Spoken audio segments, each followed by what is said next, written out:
Ladies and gentlemen, welcome back to the Flight 96 podcast. I'm your host, Hunter Foreman. It is Wednesday, June 17th, 2020, and I'm feeling pretty good. I hope you guys are doing good out there. I hope you guys are surviving. I hope you guys are staying safe. Um, this podcast episode, I wanted to talk about something because I thought of a saying the other day that I posted on my Snapchat. If you guys follow me at hforeman_23 on the Snapchat, I'll be posting anything media related, and I think I'm pretty entertaining on Snap. So why don't you add the boy? But I posted something where I said, "Never apologize for being yourself, never." And I wanted to talk about that today, and somehow tie it into the message that I always convey in this podcast, whether it's always hip hop related and positivity related. So I want to talk about a couple of artists that I think have never apologized for being themselves. Meaning, I don't think they've let the industry change the way they make their music. And I mean, it may have changed the way they act, just how they move, and with the crazy amount of money that they've made in this insane industry we call hip hop. But I do want to say, and I want to congratulate some of these artists that I think have not let the industry get to them. And the first one I want to talk about is Young Thug. And I think Young Thug stuck to his guns and made the music I think he's always wanted to make. People were always criticizing him for, dressing rather different and using a different type of slang and, referring people as love and baby and all that other stuff. And his response was always just that's how he was raised, and that's what his environment was about. And I commend that. I really do, because so much fun, right? Young Thug's highly anticipated album that came out last year did not go how I think it was going to go, but it turned out great, and it actually aged very well. I still actually listen to a couple songs of that album. My favorite song on that album is "What's the Move" with Lil Uzi Vert. I think that song is well put together. Of course, "Hot" with the remix with Travis Scott. Travis Scott having one of my favorite verses on that album, and J. Cole, of course, on that album as well. He actually helped executive produce that album because I believe the KOD tour had Young Thug on it and Jaden Smith. I think so. I could be wrong. Fact check me on that one. But I was very impressed with that because, I expected, when I hear a buzzing artist, saying that he's going to come out with his debut album, I'm thinking big features, big production, the music that the artist has always wanted to make. And sometimes it turns out to be way too watered down and way too commercial. Let's keep it a buck. I frown upon that, and it makes me sad because some of my favorite artists, their debut album just really didn't live up to the hype for me. It didn't really kick in until their second album. J-Rock is a perfect example. I only like two songs off that album, which was the Hood Gon' Love It with Kendrick, and then the Say What's Up, which was the Black Hippie cut. But it wasn't until J-Rock put out 90059, which was really when I was like, I think that's the album he's always wanted to make. Or I could be wrong. It was just maybe the situation was different. People would also say that Kendrick's major label debut didn't live up to the thing. Well, first of all, let's put this to rest. Kendrick Lamar, to me, has never put out a bad album. Ever. Even Untitled Unmastered, if you want to call that an album. That while I thought that was just an EP or just a project full of throwaways that was kind of a bridge from To Pimp a Butterfly to Damn, and then if you want to, I don't necessarily count the Black Panther soundtrack as a Kendrick Lamar album. I mean, Kendrick Lamar helped put it together, but I don't think the industry tried to change Kendrick a little bit, but Kendrick was like, nah, I'm good. I read a tweet today that Punch from TDE says that people don't deserve, that people aren't deserving a Kendrick Lamar return, and I absolutely agree. I'm very disgusted with people right now. J. Cole just put out a song called "Snow on the Bluff." Basically replying to an artist by the name of No Name. She's a wonderful singer, and I think a really good artist. I loved her album Telephone.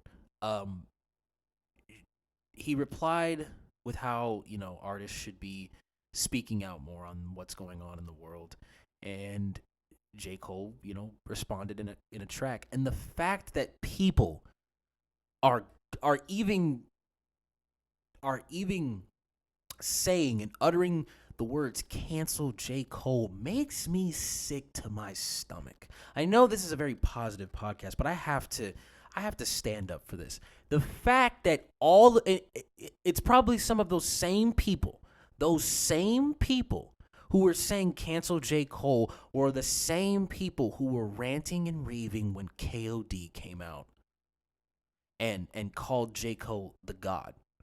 And the same people when 2014 Forest Hills Drive came out, they called J. Cole the God and were praising January 28th, which is J. Cole's birthday.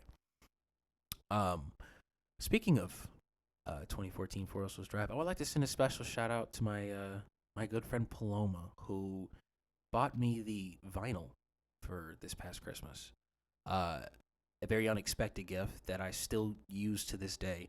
So Paloma, if you're listening, thank you for that. I really appreciate that gift. It's a great addition to my collection, and yeah, shout out to Paloma, guys. But the fact that some of you are even it hurts my soul. The fact that you guys are saying "cancel J. Cole" because of what he said, and calling him misogynistic. I heard no negative female-related comments or misogynistic comments at all in that song. He was just replying to someone who apparently called him out and said that he doesn't speak up during these about these things during trying time, during these terrible times in this country. Like, what is wrong with you people? I'm literally and I'm not talking to anybody specific. I'm talking. That's why I left Twitter. Actually, I'm currently off Twitter right now, because I'm just tired of seeing every day people trying to cancel these people. First we cancel B. Simone, and then we canceled. Now we're trying to cancel J. Cole. Now, are we serious?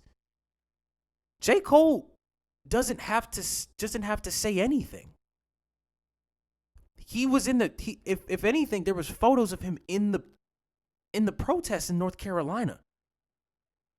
J. Cole is doing something about these things. I'm pretty sure behind the scenes he is working on different types of charitable things to help out people during these trying times.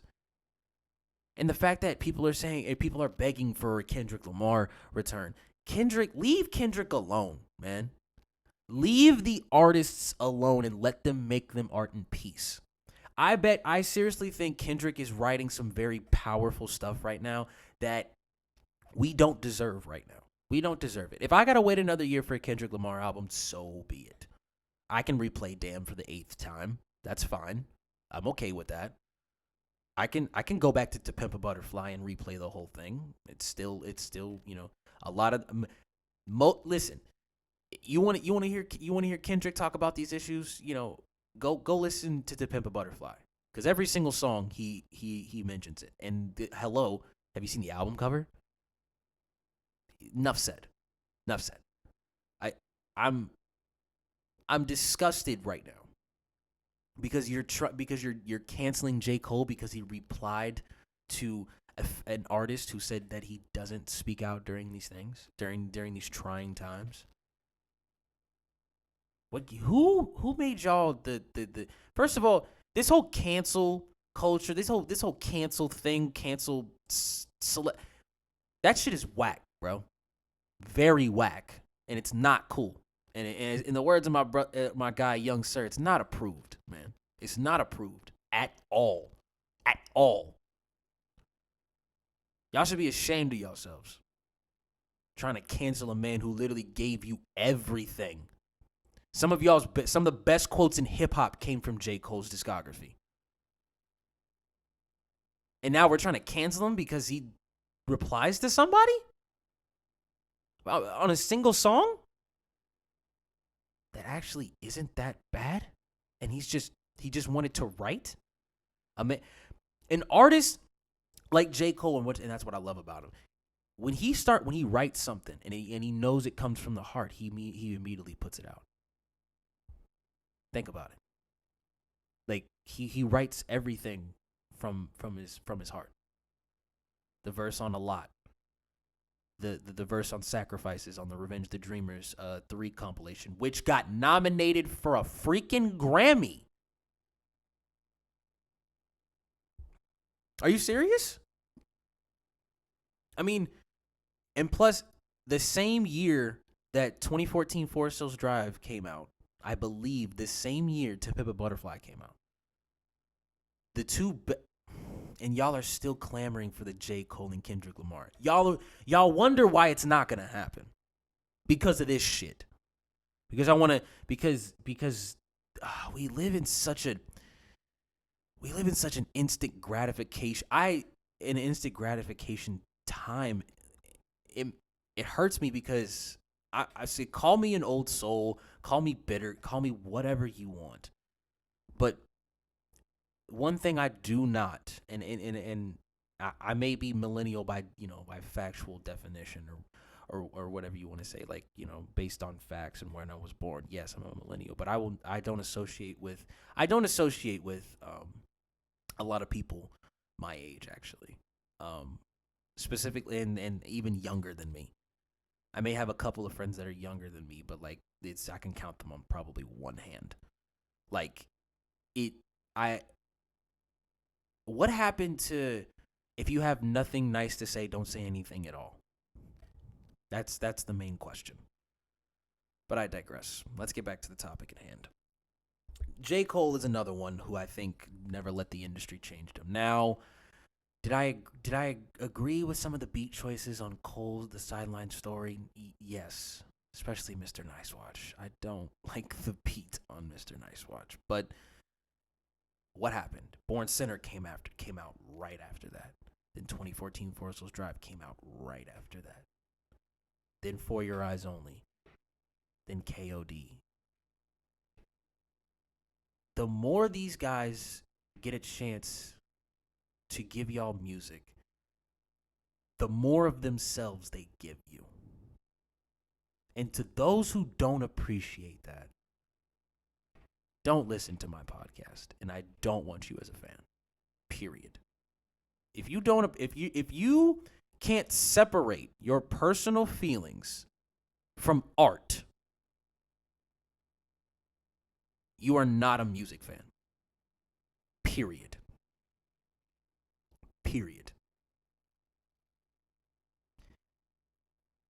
I want to say this because I'm only speaking on this because I wanted to prove a point. I don't like Tekashi 6ix9ine's music. Period. What he has done, outside of it is stupid too. He doesn't exist in my world.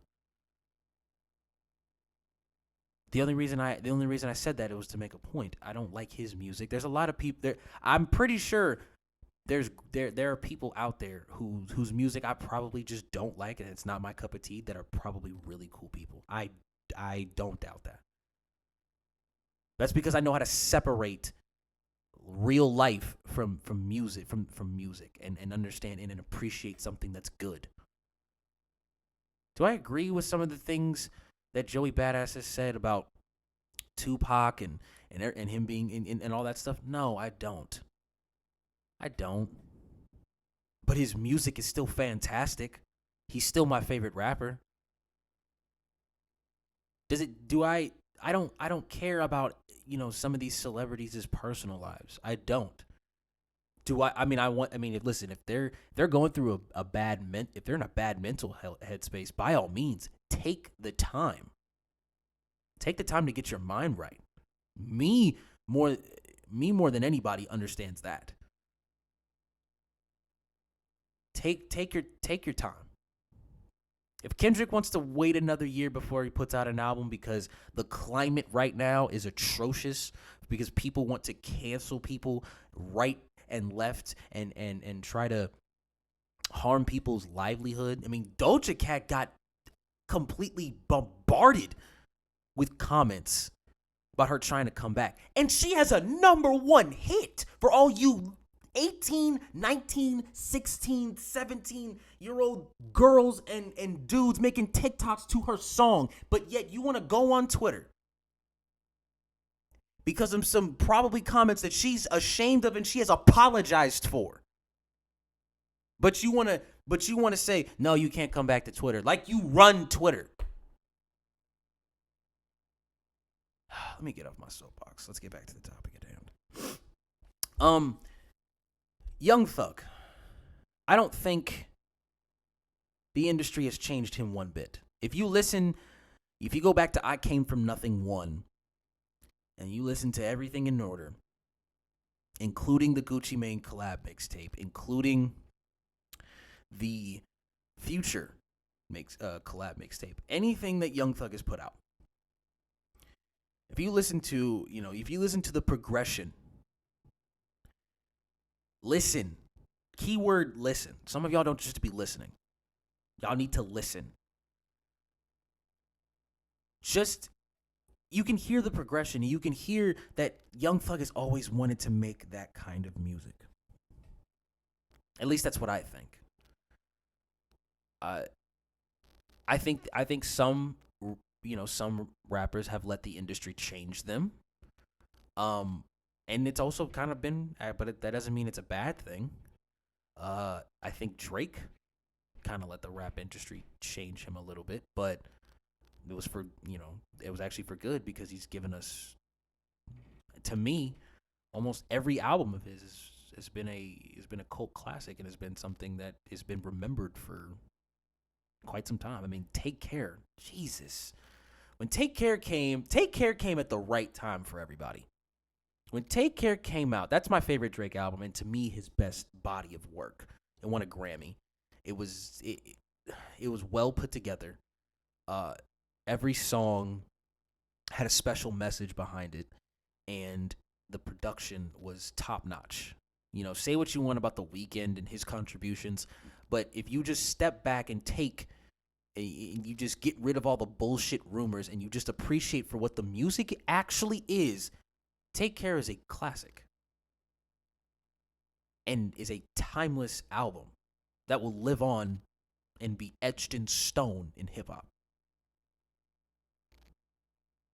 That's the main problem today. Nobody wants to listen. Nobody wants to listen. Everybody wants to formulate their own opinions and push their message, and if it's not your specific message, then you're wrong. No. What happened to just respecting other people's opinions? Anyways, I'm sorry I keep getting off track here. It hurts my soul that this continues to happen. And to everybody who has been listening to the podcast and has been supporting me, I would like to say thank you from the bottom of my heart. I truly mean that. Thank you. Thank you to everybody who clicks on it, even if it's for 5 minutes, even if it's for 2 minutes, even if it's for 1.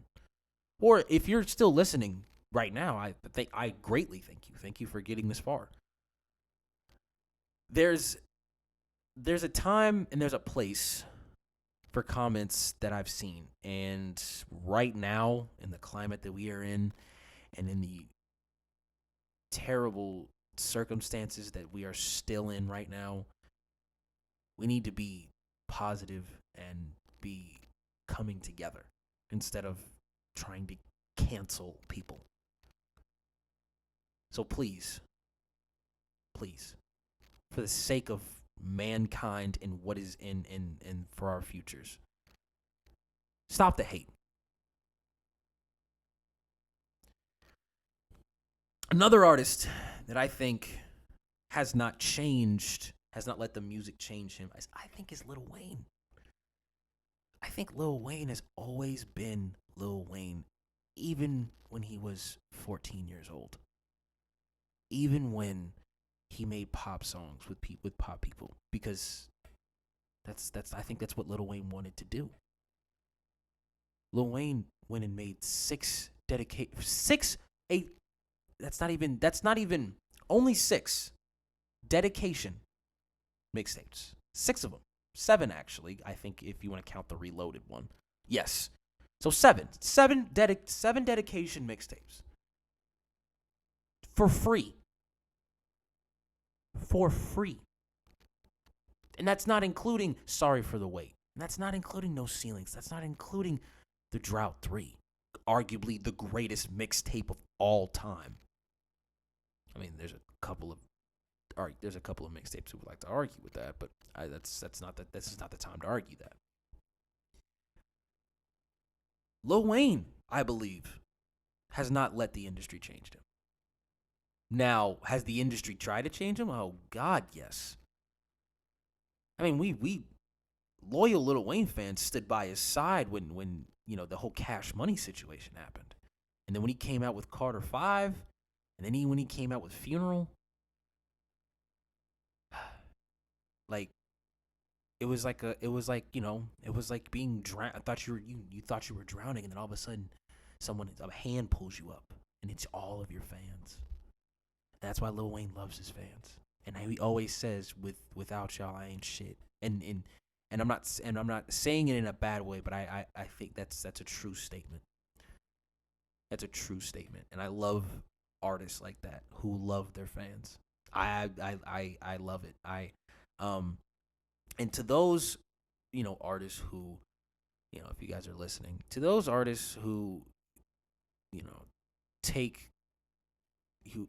who let those people's negative comments get in their, let them have them bother them or something like that. It's only words. That's what I learned. I've learned that people only use their words to hurt you now. Unless you are physically trying to hurt me, I could care less what you say. And it's the God's honest truth. I could care less what you say. Keyword say. I'm not a confrontational person. I'm not. Everybody, if some of you listening know me, I'm not a confrontational person. But I'm just saying, unless you are trying to physically hurt me, then I'm going to care about what you're doing. But what you're saying to me, I care less than 5%. Probably 0.01% now. Because it hurts. It just hurts me to see people still like this. It hurts me to see people who on the outside seem like a good person, right? And they let you down by turning out to be not who, you thought they were. And that hurts a little bit. As a person who genuinely just wants the world to be in a better place every day and wants everyone, honestly, I want everybody listening. I want everybody who's not listening. I want everybody who follows what I do, not follows what I do. If you're, if you're not listening to this and you're just living your life, I want you to live your best life. I honestly mean that. I want every single one of you to be the best that you possibly can be every single day. And for some reason, that's not cool anymore. Apparently, positivity is not cool anymore. Apparently, it's corny now. That's corny. The fact that is a thing, that's an idea, and it's a visible idea, but no one wants to admit it, that's corny. And to anybody who who thinks that, please unsubscribe from my channel. Please. When I say positive vibes only, I take that to the grave. Do not bring bullshit to my doorstep. Because you will get, the door will be slammed in your face and you will not be able to enter back in. Period. Another group, I like to say, because I'm a huge fan of these guys, has not let the industry change them, is Griselda. Griselda has single-handedly brought back boom bap rap, but added a modern twist to it and added grimy street rap and made it mainstream. And you see Westside Gunn's ski mask and Balenciaga trench coat on billboards in Times Square, promoting a mixtape called Hitler Wears Hermes 7. He's done 7 of those. And like in an interview, in an interview, he says, nobody stopped me, so why? It's his take on Devil Wears Prada. So what's the next best thing? Hitler Wears Hermes, and he's done 7 mixtapes of that. I listen, and I know I've been hearing a lot of like retirement thing from both Westside Gunn and Conway, and at first I was mad. At first I was mad because I was like, it's like I'm a fan of, like, I want you guys to go keep rapping until you're 90. But I understand why. Because people just don't appreciate art anymore. And that hurts my feelings a little bit. Everybody wants the quick turn up. Everybody wants the quick instant gratification. If you don't get it now, it's a problem. Like just like the old saying goes, good things happen to those who wait. And for 3 months, and it took me 3 months to really realize what that saying actually meant, even though I've heard it my entire life. For 3 months, it took me 3 months to really understand what that means. And again, to bring everything back full circle, one of my biggest slogans, one of the sayings that I live by, be yourself. Be yourself. It's so interesting. That's the answer to a lot of things that people can fix. Nervous about something? Be yourself. You're nervous about going to this party? You're nervous about this big date that you got this weekend? Calm down. Take a breath. Just be yourself. Worry about what your friends are going to think about you? First of all, you shouldn't. Second of all, be yourself. That's the best thing you can do. I promise you. If you will be miserable and you will be unhappy for the rest of your life if you care about what people think. Believe me, I know. And it took me almost 20 years to realize that. But now I'm as happy as can be. I just went through 3 months of personal mental health and hell, and came up on the other side, still kicking, still breathing, and still moving. So if I can do it, you damn sure can do it. So anybody having a rough time out there, stick to you. Stick to being you. I promise you. Everything that you want will come your way. All you have to do is worry about yourself and continuing to be the best you. I know I wanted to talk about, artists that didn't let, the industry change them, but I think this turned into a podcast of me telling you, don't let society tell you who you can be. The only person that you should that should tell you who to be is you. And they're telling you to be the best version of you. Whether it takes you a little bit to get to that, because it took me a little bit to get to that, and I don't think I'm even close to being the best version of me. But I'm repairing, and I'm making very good progress, might I add. Just remember to just be yourself. That's the best thing that you can do. Thank you guys for tuning in, and I will see you guys next Thursday. Peace and love to all.